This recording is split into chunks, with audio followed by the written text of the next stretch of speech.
একটি মোড়ক হঠাৎ আশ্রয় পেয়ে গেল বিরাট প্রাসাদের ছোট্ট একটি কোণে, ভাঙা প্যাকিং বাক্সের গাদায় আরো 2-3টি মুরগির সঙ্গে। আশ্রয় যদিও মিলল, উপযুক্ত আহার মিলল না।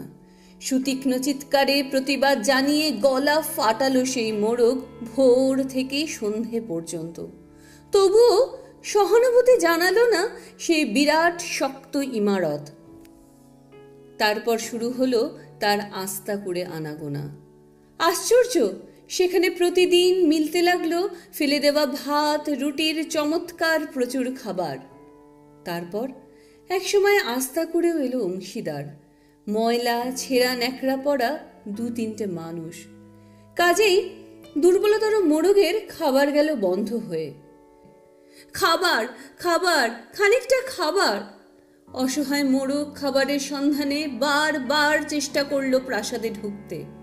প্রত্যেকবারই তাড়া খেলো প্রচণ্ড।